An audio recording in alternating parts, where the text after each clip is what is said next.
का सवाल है, तो हम लोग सारे लोग चाहते हैं कि इसमें जो भी घोटालेबाज हैं वो जेल जाएं, बचे नहीं। वो और स्टूडेंट को मैं एक चीज़ ज़रूर कहना चाहूँगा, देखिए पहले आना चाहिए था। डेमोक्रेटिकल जो स्ट्रक्चर हमारा है उसका एक रूप होता है, लेकिन स्टूडेंट भटक गए थे इसमें, वो पार्टियां के मोहरा बन गए। भ्रष्टाचारी लोग तो तंत्र वहाँ इतना तगड़ा उसका हो गया है कि वो चाहता ही नहीं है कि शुद्ध हो, इसलिए कि हजारों करोड़ का भाई भतीजा का मामला है, जातिवाद का मामला है, इसके तहत इसमें बहाली हो रही है। धरना आपने दे दिए, स्वयं दे दिए। ये सब पॉलिटिकल पार्टी के सब जो नेता फ्रॉड लोग जो घुस गया उसमें, ये सरकार के इशारे पर ही, भ्रष्टाचारियों के इशारे पर ही ये लोग काम किया है कि इसमें दोषियों को बचा दिया जाए। साधुवाद देते हैं कि उस दिन ऑनरेबल जस्टिस साहब इस याचिका को स्वीकार करें और जांच का आदेश दे। जो इसमें सरकार संपोषित जो लंपट लखेरे घुस गए हैं, भ्रष्टाचारी घुस गए हैं, उनके ऊपर दंडात्मक कार्रवाई हो। बीपीएससी 17वीं पीटी परीक्षा का मामला पटना हाईकोर्ट में आ गया है। हाईकोर्ट में अब इस पर सुनवाई होगी। हमारे साथ पटना हाईकोर्ट के जाने माने अधिवक्ता डॉक्टर कौशलेंद्र नारायण हैं। बीपीएससी का मामला अब हाईकोर्ट में आ गया है, इस पर सुनवाई होगी, आगे क्या होगा? धन्यवाद। सर्वप्रथम तो मैं आपको बताना चाहता हूँ, हम लोग आशावादी होते हैं वकील समाज, और ये स्पष्ट रूप से मेरी सच्चाई सबसे पहली प्राथमिकता होती है कि नहीं इसमें हम पिटिशनर के कोई वकील हैं और नहीं। फिर भी एक वकील के नाते मैं ये कहना चाहूँगा कि आज आप ही लोग, मेरे व्हाट्सएप पर भी आया है कि आज का फाइल किया गया है, तो आज का फाइल किया गया है, तो ये फाइल करने का अभी तो नंबर भी नहीं आया, स्पष्ट मैं कहूँ रहा हूँ। हाँ, ऑनरेबल जस्टिस साहब के सामने मेंशन होता है कि भाई इसको जल्दी सुन लिया जाए, बहुत बड़ा मामला है, बहुत बड़ा घोटाला। मैं बार बार कह रहा हूँ कि बीपीएससी में हजारों करोड़ का घोटाला हुआ है। सरकार ने बहुत सिस्टमेटिक तरीके से घोटाला किया है, और एक इसमें तरीका सरकार अपनाई कि एक परीक्षा केंद्र का जो आरोप लगा था, बापू परीक्षा केंद्र का परीक्षा ले लिया था, तो जो याचिका दायर हुई है तो ऑटोमेटिक 15 तारीख को अब कोर्ट खुल रही है, तो 15 तारीख को उस दिन कोर्ट सुनेगी, ऑनरेबल कोर्ट सुनेगी। और जहाँ तक आपने प्रश्न किया कि आगे क्या होगा, हम लोग वकील हैं, हम लोग आशावादी होते हैं, और बिहार के मानक परीक्षा का सवाल है, तो हम लोग सारे लोग चाहते हैं कि इसमें जो भी घोटालेबाज हैं वो जेल जाएं, बचे नहीं। वो और स्टूडेंट को मैं एक चीज़ ज़रूर कहना चाहूँगा, देखिए पहले आना चाहिए था। स्टूडेंट लोग को, छात्र लोग को जिनके साथ धोखाधड़ी हुआ है, इतना बड़ा मानवता पर प्रहार किया गया था, तो उनको पहले आना चाहिए था ऑनरेबल हाई कोर्ट में। मैं शुरू से बोल रहा हूँ। नहीं, देर हो गई अभ्यर्थियों के आने में। हाँ, देर तो ज़रूर हुई है। देखिए, मैं टेक्निकल शब्द बोल रहा हूँ कि सरकार ने बहुत चालाक तरीके से एक परीक्षा केंद्र का आरोप लगा कि बापू परीक्षा केंद्र पर घोटाला हुआ, उसमें मर भी गए हैं। आप देख रहे हैं कि कितना बड़ा वो घोटाला का रूप जा रहा है, जिसमें राम बालक सिंह के परिवार कुछ कहती है, प्रशासन कुछ कह रही है, जो सेंटर सुप्रिटेंडेंट थे वहाँ, केंद्राधीक्षक जिसको कहते हैं। तो स्टूडेंट को न्याय के लिए ऑनरेबल कोर्ट का दरवाज़ा पहले ही खटखटाना चाहिए था। स्टूडेंट फोर्स दिए, ठीक है, आंदोलन भी होना चाहिए। आंदोलन डेमोक्रेटिकल जो स्ट्रक्चर हमारा है उसका एक रूप होता है, लेकिन स्टूडेंट भटक गए थे इसमें, वो पार्टियां के मोहरा बन गए, फ्रॉड लोगों के मोहरा बन गए, तो याचिका डालने में देर हुई है। और हम फिर भी ये प्रार्थना करते हैं कि हमारे जो मेधा का हनन हुआ है, बीपीएससी का घोटाला हुआ है, इसमें जो लोग भी दोषी है उसको सज़ा होनी चाहिए, और सरकार को थोड़ी भी अगर शर्म है तो स्पेशल एक्ट लाना चाहिए कि परीक्षा में बिहार का अपना एक्ट होना चाहिए। देखिए क्या है ना कि 67 बीपीएससी में लाइटेड हुआ घोटाला क्वेश्चन आउट का, हालांकि पहले से हो रहा था, और हम बार बार नाम लेना नहीं चाहते हैं। इसी बिहार का आईएएस, नीतीश जी के बहुत क्लोज आईएएस ने उस घोटाला का सूत्रपात किया, कोचिंग खोल करके 70 लाख रुपया लेकर के उस समय घोटाला हुआ। हमने ही हाई कोर्ट में, ऑनरेबल हाई कोर्ट में लाया था 67 का सबसे पहले, पूरे वो तो पूरा रिकॉर्ड होता है।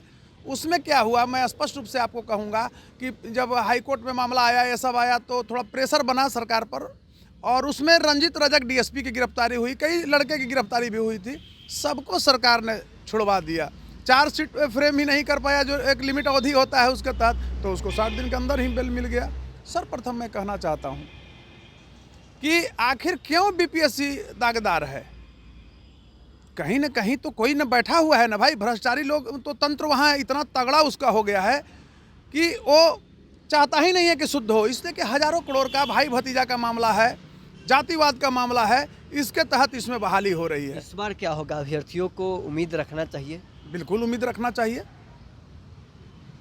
लीगल सेक्टर में अगर उम्मीद नहीं रखेंगे तो और कहाँ रखेंगे, यहीं से उनको न्याय मिलता। लेकिन देखिए टेक्निकल क्या है ना कि थोड़ा देर हो गया है छात्रों को, फिर भी हम लोग आशावादी होते हैं। अधिवक्ता समाज और ये चाहते हैं कि ज़रूर ऑनरेबल पटना हाई कोर्ट से न्याय मिलेगा।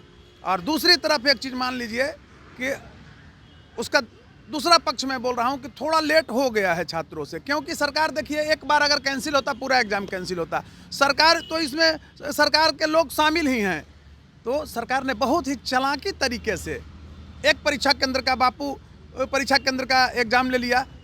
चाहिए क्या था कि स्टूडेंट ठीक है धरना अपने दे दिए, स्वयं दे दिए, ये सब पॉलिटिकल पार्टी के सब जो नेता फ्रॉड लोग जो घुस गया उसमें, ये सरकार के इशारे पर ही, भ्रष्टाचारियों के इशारे पर ही ये लोग काम किया है कि इसमें दोषियों को बचा दिया जाए।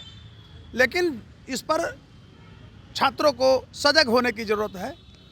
कानूनन पहलू क्या होंगे, अब आगे क्या प्रोसेस है, इसको थोड़ा सा विस्तार से देखिए अभी तो याचिका फाइल हुआ है, इस पर वकील हैं वो उस दिन कहे कि भाई इसको जल्दी सुन लिया जाए, आज ही सुन लिया जाए, कल ही सुन। एक बात बता रहे हैं तो हुआ कि भाई अब तो छुट्टी 15 तारीख, ये स्वाभाविक प्रक्रिया की मैं बात कर रहा हूँ।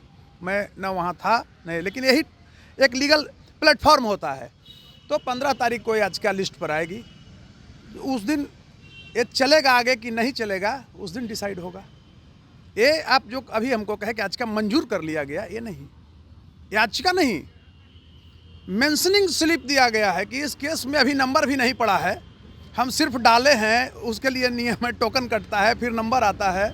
अगर डिफेक्ट कोई याचिका में हुआ तो डिफेक्ट रिमूव होता है, तब केस लिस्टेड होता है नंबर पढ़ करके। लेकिन ये अर्जेंट मैटर है, माने इस रूप में मैं कहूँगा कि सीरियस टाइप ऑफ अनरेस्ट मामला है बिहार के लिए, और जिसके लिए मैं भी हूँ, हैरत में हूँ, परेशान हूँ।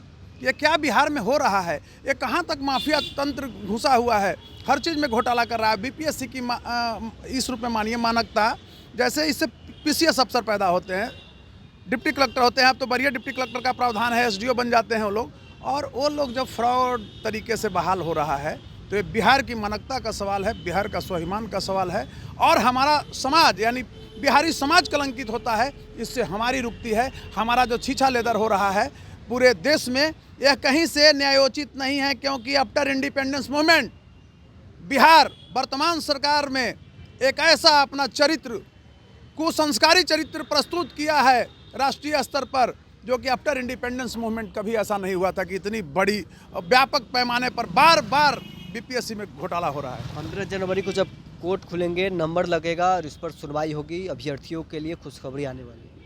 हाँ, हम कह सकते हैं आने वाली है, क्यों नहीं कहेंगे। हम साधुवाद देते हैं कि उस दिन ऑनरेबल जस्टिस साहब इस याचिका को स्वीकार करें और जांच का आदेश दे। जो इसमें सरकार संपोषित जो लंपट लखेरे घुस गए हैं, भ्रष्टाचारी घुस गए हैं, उनके ऊपर दंडात्मक कार्रवाई हो। हम तो कहते हैं कि उसको अभी जो नियम लागू हुआ है केंद्र सरकार के द्वारा, आजीवन सजा करा दिया जाए घोटालाबाजों को। लेकिन एक चीज़ मैं कहना चाहता हूं पत्रकार जी, आप इस बात को समझिए कि सरकार को और ये छात्रों को भी उठाना चाहिए कि बीपीएससी में जो कर्मचारी बाहरी जो डिप्टेशन पर बैठा हुआ है, एक पैरवी पुत्र है, पैरवी भाई है, सरकार जिसका है उसको वहाँ से भगाया जाए। जब तक नहीं वहाँ के कर्मचारी हटेगा, अपने अपने मूल विभाग में नहीं जाएगा, ये घोटाला होते ही रहेगा। विद्या विहार आवासीय विद्यालय 29 वर्षों से आपके बच्चों को शिक्षा, खेल और सांस्कृतिक रूप से समृद्ध कर रहा है। बिहार के पूर्णिया में स्थित हमारा 40 एकड़ का हरा भरा परिसर और 27 एकड़ का खेल मैदान एक ऐसा वातावरण प्रदान करता है जहां विद्यार्थी न केवल पढ़ाई में बल्कि हर क्षेत्र में आगे बढ़ते हैं। सत्र 2025 से 26 के लिए कक्षा 4 से 8 एवं 11 में नामांकन के लिए संपर्क करें 8448448720। Website www.vvrs.org।